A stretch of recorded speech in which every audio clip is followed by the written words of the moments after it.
4 महीने बाद होगा अयातुल्लाह अली खामनेई का अंतिम संस्कार, जानिए देरी की वजह।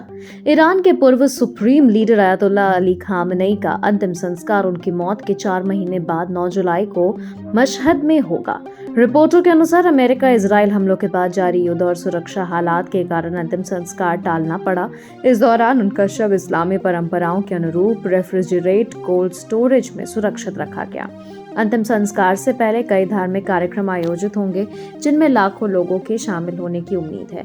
ईरान इसे अपनी एकता और ताकत का बड़ा प्रदर्शन मान रहा है, जबकि कई देशों के प्रतिनिधियों के भी समारोह में पहुंचने की संभावना है। राम मंदिर चढ़ावा चोरी पर आरएसएस का पहला बयान, दोषियों पर सख्त कार्रवाई की मांग। राम मंदिर चढ़ावा चोरी विवाद पर राष्ट्रीय स्वयंसेवक संघ ने पहली बार प्रतिक्रिया देते हुए इसे बेहद दुर्भाग्यपूर्ण बताया है। सरकारवार्य दत्तात्रेय हासिबाले के कहा है कि इस घटना से करोड़ों राम भक्तों की भावनाएं आहत हुई है और दोषियों को कड़ी सजा मिलनी चाहिए। उन्होंने एसआईटी जांच का स्वागत करते हुए मंदिर प्रबंधन की कमियां दूर करने की मांग की। उधर एसआईटी लगातार दूसरे दिन राम मंदिर परिसर में पूछताछ कर रही है। जांच का दायरा बढ़ चुका है और 150 से अधिक लोगों से पूछताछ की जा चुकी है। राजा रघुवंशी हत्याकांड, सुप्रीम कोर्ट ने फिलहाल बरकरार रखी सोनम रघुवंशी की जमानत। राजा रघुवंशी हत्याकांड के आरोपी सोनम रघुवंशी को फिलहाल सुप्रीम कोर्ट से राहत मिली। अदालत ने उनकी जमानत पर तत्काल रोक लगाने से इनकार करते हुए मेघालय सरकार की याचिका पर नोटिस जारी किया। मामले की अगली सुनवाई अगले सप्ताह गुरुवार को होगी। सुनवाई के दौरान सॉलिसिटर जनरल तुषार मेहता ने इसे सुनियोजित हत्या बताते हुए जमानत रद्द करने की मांग की, जबकि सुप्रीम कोर्ट ने कहा कि पहले ट्रायल की प्रगति देखी जाएगी। इस बीच सोनम की जमानत फिलहाल जारी रहेगी। 6 जुलाई की राम मंदिर ट्रस्ट बैठक पर देश की नजर, हो सकते हैं बड़े फैसले। अयोध्या में 6 जुलाई को होने वाली श्री राम जन्मभूमि तीर्थ यात्रा ट्रस्ट की बैठक बेहद अहम मानी जा रही है। बैठक में चढ़ावा विवाद, महासचिव चंपत राय और ट्रस्टी डॉक्टर अनिल मिश्रा के इस्तीफे, एसआईटी जांच और ट्रस्ट में प्रशासनिक बदलाव जैसे मुद्दों पर चर्चा होगी। सूत्रों के अनुसार दोनों को कारण बताओ नोटिस जारी किया जा सकता है।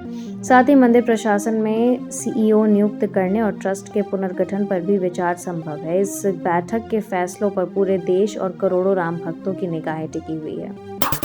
वीआईपी कल्चर पर कार्रवाई के बीच सड़क सुरक्षा पर उठे सवाल। राजस्थान पुलिस ने वीआईपी कल्चर के खिलाफ अभियान चलाकर 3 सप्ताह में 1.42 लाख से अधिक वाहनों के चालान किए हैं। हालांकि जयपुर में मुख्यमंत्री के काफिले के दौरान एक मोमोज ठेला पलटने की घटना ने अभियान पर सवाल खड़े कर दिए।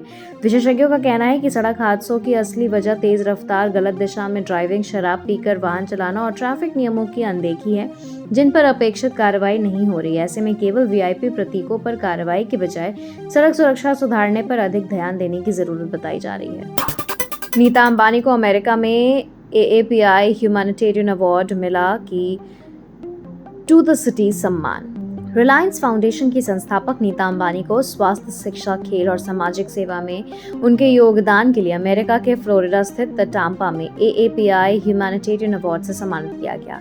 यह सम्मान उन्हें टाम्पा के मेयर जेन कैस्टर ने प्रदान किया। साथ ही उन्हें key to the city of Tampa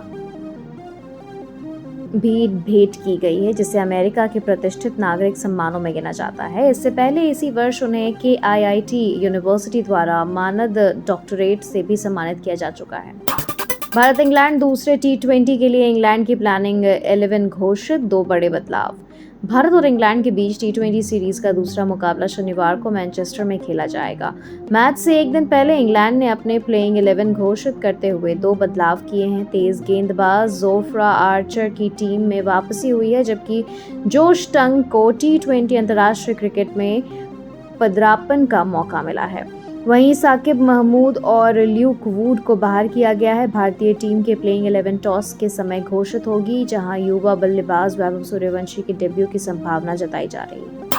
7 दिन बाद फिर शुरू हुई ईपीएफओ वेबसाइट। पीएफ सेवाएं होंगे पहले से बेहतर। करीब 1 सप्ताह तक बंद रहने के बाद कर्मचारी भविष्य निधि संगठन ने अपने वेबसाइट और ऑनलाइन सेवाएं दोबारा शुरू कर दी। इस दौरान पोर्टल का डेटाबेस और सॉफ्टवेयर अपग्रेड किया गया ताकि सेवाएं अधिक सुरक्षित, तेज और भरोसेमंद बन सके। हालांकि अगले 2 सप्ताह तक पीएफ क्लेम, ट्रांसफर और अन्य अनुरोधों के निपटारे में सामान्य में थोड़ा अधिक समय लग सकता है।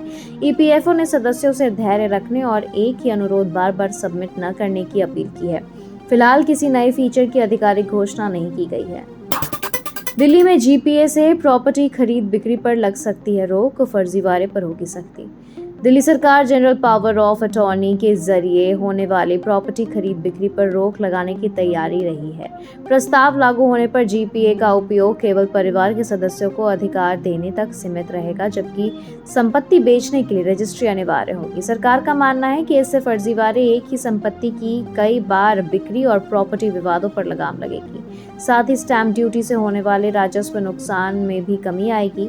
फिलहाल सरकार कानूनी विशेषज्ञों से सलाह लेकर प्रस्ताव पर आगे बढ़ रही है। देश भर में भारी बारिश का कहर, कई राज्यों के लिए आईएमडी ने जारी किया अलर्ट। देश के कई हिस्सों में मानसून की भारी बारिश ने जनजीवन प्रभावित कर दिया है। महाराष्ट्र, गुजरात, मध्य प्रदेश और हिमाचल प्रदेश समेत कई राज्यों में जलभराव, बाढ़ जैसे हालात और भूस्खलन की घटनाएं सामने आई हैं। कई स्थानों पर तेज बहाव में लोग और वाहन बहते नजर आए, जबकि सड़कें धंसने या यातायात से प्रभावित भी हुई हैं।